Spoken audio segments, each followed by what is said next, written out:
In today's video, we're going to talk about evaluating expressions, and this is still part of Unit 3, so we're coloring this green.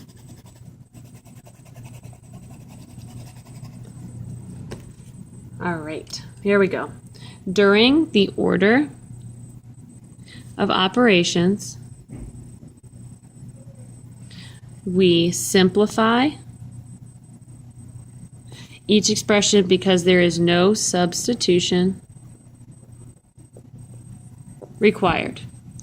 To evaluate expressions,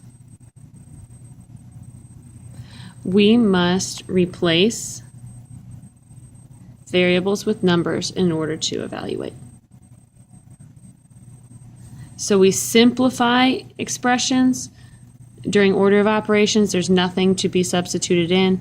We evaluate expressions when we're plugging in numbers.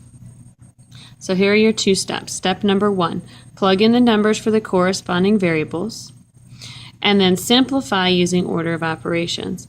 And this little frog guy right here, he says, when you substitute, always put the number in parentheses. This will help you simplify the expression, especially when you have negative numbers. All right, example number 1, we have x minus x plus y divided by 4. We're using x equals 6 and y equals 4.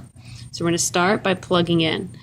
And so it's not quite as important to plug in parentheses when you have positives, but it's very important to plug in parentheses when you have negatives.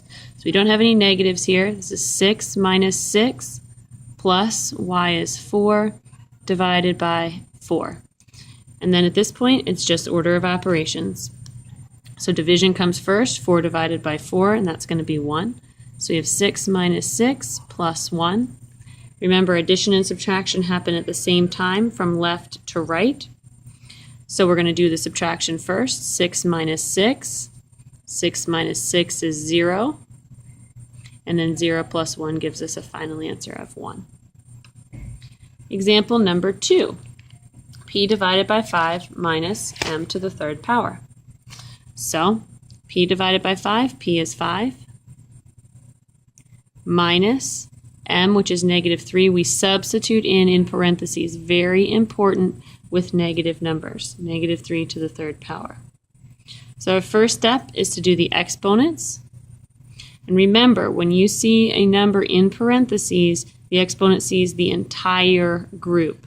So this is going to be negative 3 times negative 3 times negative 3. Just like that.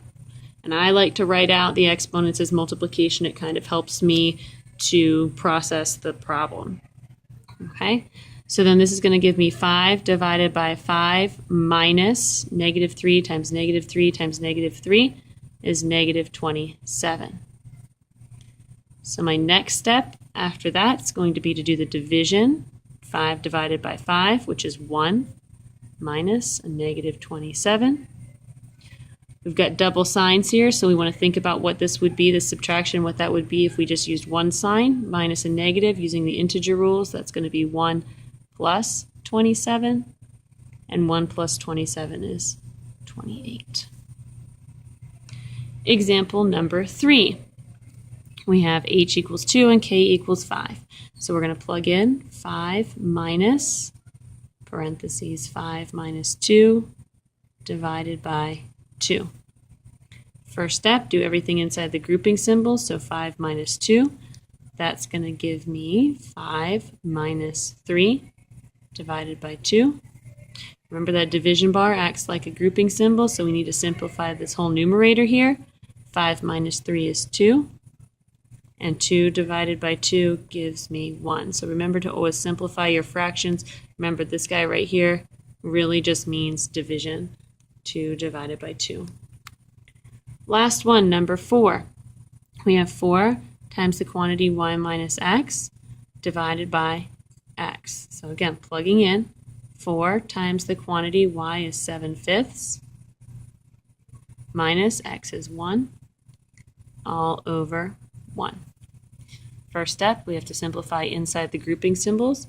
So in order to do subtraction, we need to find a common denominator. 4 times the quantity 7/5 minus, common denominator is going to be 5, so 5/5 all over 1. Subtract only the numerators, denominators stay the same. 4 times the quantity, 7 minus 5 is 2/5, all over 1.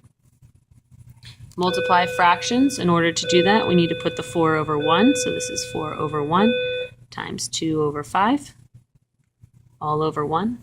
And now we can multiply fractions. To multiply fractions, we go straight across the numerator, straight across the denominator. So that gives us 8/5 divided by 1. And this double fraction here, I like to take a minute at this point and rewrite that using the division symbol. So 8/5 divided by 1, which is, if we make our whole number into a fraction, it's 8/5 divided by 1 over 1. And remember, to divide fractions is the same as multiplying by the reciprocal.